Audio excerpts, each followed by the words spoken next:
They ain't never seen these bars, they ain't never seen these bars. They ain't never held me down, they ain't never held me down. You ain't never seen my life, you can never take my life. You can never take much mine, you can never take my mind. You can never change my mind, you can never see my worth. You can never take me place out of the dirt. You can never take my earth, you can never see my light. You can never see my eyes, you don't look me in my eyes. You just look so deprived. You cannot take what's mine, you cannot take what's mine. Pick up these bags and get the story going. I don't have time to be lost in heroics. Nigga, why you hate yourself? What did I do? I just had a well-known smile back at high school. Full-fledged pharaoh in this bitch, but I don't got pharaoh like privilege. Due to my skin color, my pigment. See, y'all niggas still slaves, Willie Lynch shit. I don't have to retell the story, you know the truth. Is melanin a symbol of earth for an ego boost? Am I asking for me or you? Happiness as a path to... Now see, folks love to talk about immigration like it's some magical fix-all. Like every time a new group arrives, it's a net win for everybody. But let me break it down for y'all. When it comes to foundational Black Americans, immigration has never been a benefit. And I said what I said. And before somebody starts hollering in the comments, this ain't about hate, it's about history. This is about truth, data, and dignity. Because we tired of being the only group expected to take losses with a smile. Let's go back to the post-civil rights era. FBAs fought for everything: jobs, access to housing, education. We laid the groundwork with sweat, blood, and court cases. So what did the system do once we started demanding a return on our investment? They flooded our neighborhoods with new immigrant populations, many of whom arrived with full access to programs that FBAs were locked out of. Housing assistance, business loans, tax incentives, all while we were still being redlined, still being denied generational wealth, and still paying full price in a rigged system. This wasn't random, it was policy. It was economic warfare disguised as diversity.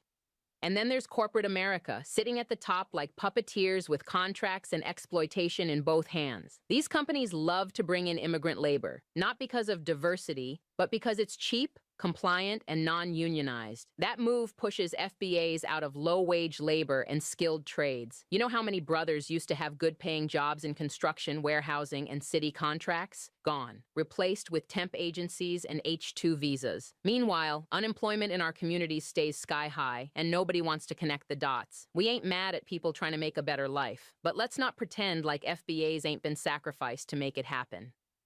Now here's where it gets even more real. See, it ain't just economics, it's cultural too. The system keeps bringing in people from communities with deep colorism and anti-Black biases already baked in. Folks who've been raised on colonial mindsets, who associate Blackness with poverty, danger, or inferiority. So when they come here, they align themselves with whiteness to survive. And guess who they step over in that process? Us. From the moment they land, they're told who not to marry, who not to live around, and who not to become. And unfortunately, they listen. This ain't about beef, it's about patterns. And those patterns cost us socially, politically, and psychologically. And don't get me started on Democrats, baby, because that party been running the same hustle for decades. Use minority messaging to secure the Black vote, then funnel the benefits to every other group under that umbrella. While we're still waiting on justice, repair, and respect, they'll say people of color, underserved communities, diverse populations, anything but foundational Black Americans. Because the moment you say us, the check gotta come with it. They've mastered the art of hiding our issues in broad language and then pointing at immigration as proof of their progress. Meanwhile, our neighborhoods are underfunded, our schools are collapsing, and our people still can't get reparations for 400 years of unpaid labor. Let's talk about solidarity, or rather, the lack of it. When FBAs marched, protested, sat in, bled, and died for civil rights, we weren't just fighting for ourselves. We were opening the door for others to come through. But when the time comes to return that support, crickets. Where was the immigrant support for George Floyd protests, for Breonna Taylor, for reparations, for police reform? See, the uncomfortable truth is this: immigration has not advanced our collective liberation. It has complicated it. We've been asked to hold the door open for everybody and then been told to sit by the window while others eat.